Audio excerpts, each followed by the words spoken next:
One morning, Sir Robert Norby came to the sheds to see Duke. "A party of scouts are to be camping on the grounds along the Skarloey, and they're to be dropped off at Crovan's Gate on Gordon's local train. Duke, Mr. Percival wants you to go and collect them since the other engines are busy. Stanley will take your passengers for you until you return." "Yes, your grace," replied Duke happily. He was excited. He remembered taking scouts back on his day on the Mid-Sodor Railway. "Ah, the scouts, a wonderful way to teach children life skills through adventure and challenge."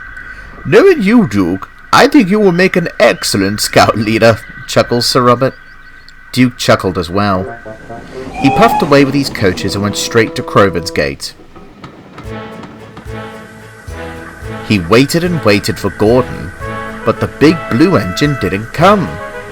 "Where is that Gordon?" he huffed crossly. "This would never suit his grace." At last Gordon showed up. "Tut, tut, tut, Gordon! You're late!" "It's these scout members," Gordon complained. "They've been mucking around in one of my carriages, opening and closing doors while we're on the move, running up and down the corridors like a racehorse, and being a nuisance to the passengers in the other coaches, too. I remember scout members being civil and kind, not rowdy." "I don't know what you're complaining about, Gordon. They look fine to me." "Well, good luck, Duke, because these types of scouts would never suit your grace. Mark my words." And he puffed crossly away.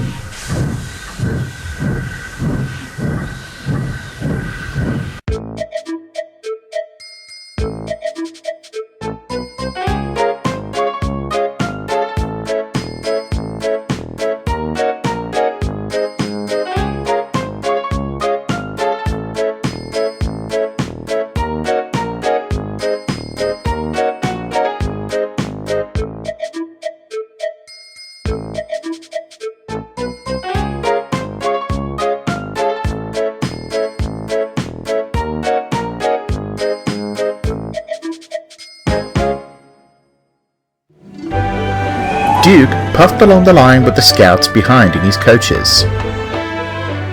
And so far there haven't been any nonsense. "I think Gordon has been silly. So far there haven't been any shenanigans from these scouts."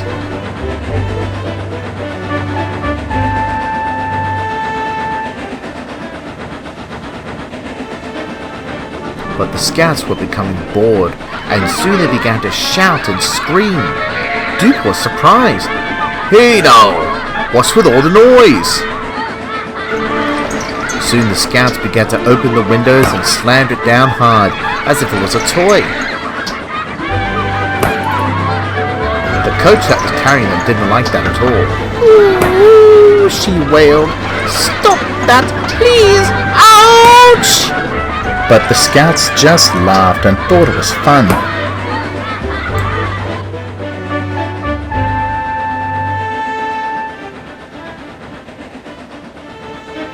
Another got her head out of the window and was waving her arm and making some funny noises. Nearby, a tree with hanging branches was dangling near the line. The Girl Scout was still having fun until the driver noticed the tree and the girl at the same time. He applied Duke's brakes just in time. Then he walked towards the Girl Scout. "Now listen to me, young lady. You should keep your arms and legs inside the carriage at all times. There's a tree here with loose branches. If I hadn't stopped in time, you wouldn't be waving that arm of yours anymore." But the Girl Scout just giggled. "Where's the Scoutmaster?" fumed Duke.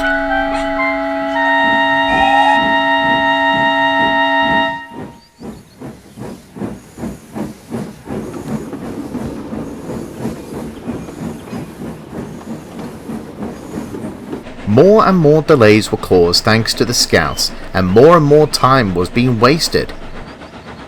They arrived at Lakeside so the scouts could have a break. But they were still mucking around, and the passengers nearby stood there looking very disappointed by the behaviour. "Those silly scouts. I don't remember being like that when I was a kid. kids these days. Even Duke was getting cross with them. Gordon is right.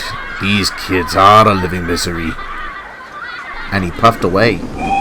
Must have a word with the Scoutmaster once we get to the campsite.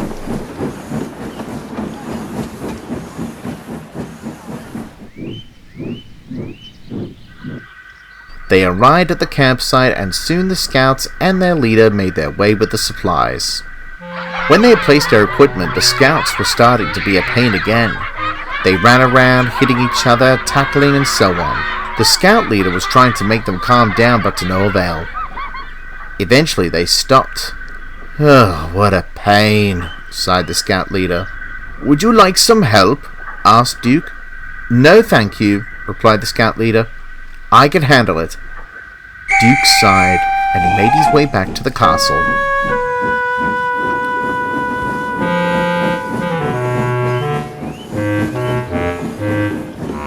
Later he arrived at Crovan's Gate, and there waiting for him was, of all engines, Gordon. Feeling slow today, Duke? He teased. You were right about those scouts, Gordon. Sorry for doubting you earlier. I think the Scoutmaster might have leadership problems. I could tell he needs some help, but he doesn't want any. He said he could handle it himself. Handle it? Pah! Huffed Gordon. He needs all the help he could get with those kids. And he puffed away.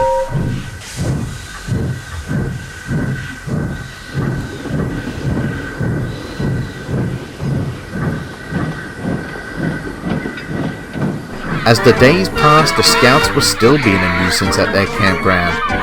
They'd been a nuisance to Duke and the other engines as well.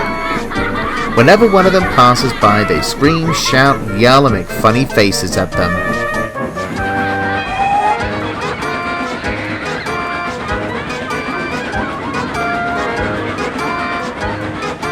That would never suit his grace.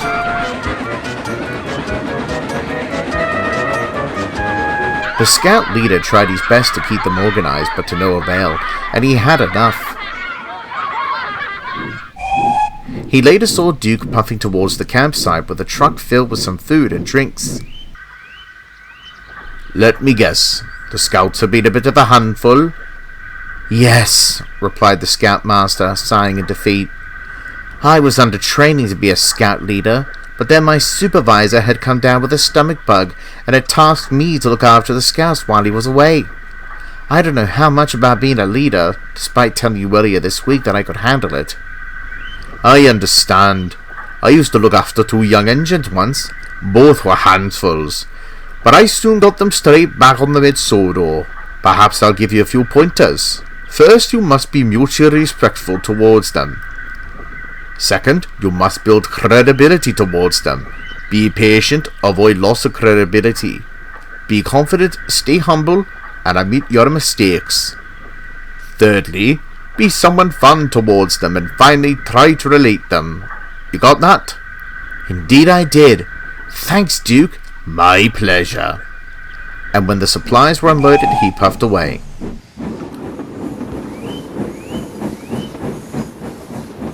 More days had passed, and Duke could see that the scout leader had been following Duke's lesson. The scouts were more respectful and not have been causing trouble towards anybody. It was the day before the scouts were to head for home, and at one of the stations the scout leader was talking to Duke. He was planning to put his scouts to the test after his resurgence as a leader. The next day it was time for the scouts to head home. The scouts were waiting at the campsite with their scout leader for Duke. They were excited to be going home, and they were going to have a party at their local scout hall the next day. They could hear Duke coming.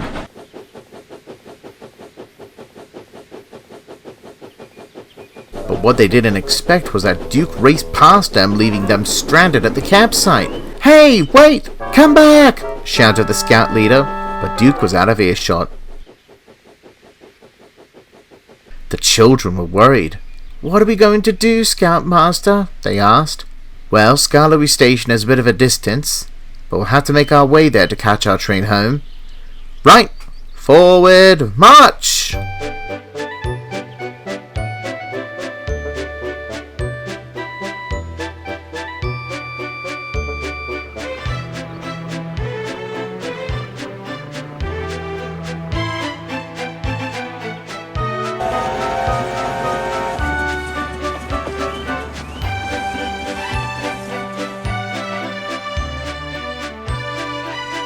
To pass the time, they sang songs to each other and ate and drank their snacks to keep themselves malnourished.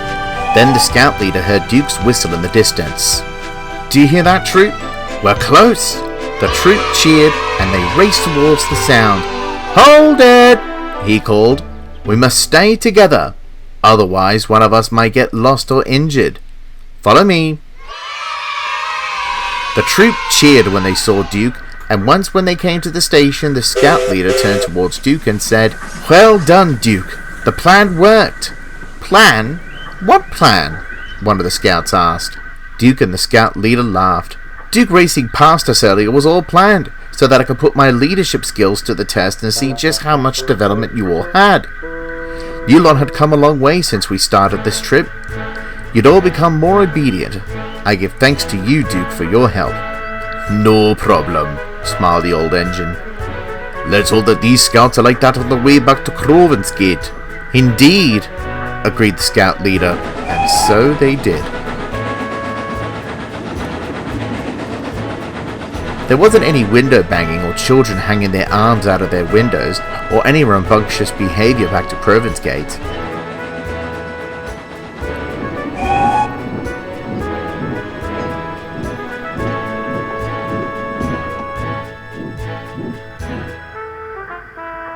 Gordon was at the station collecting them for his local train. He was surprised to see how much the scouts had changed. "All it takes is good leadership,"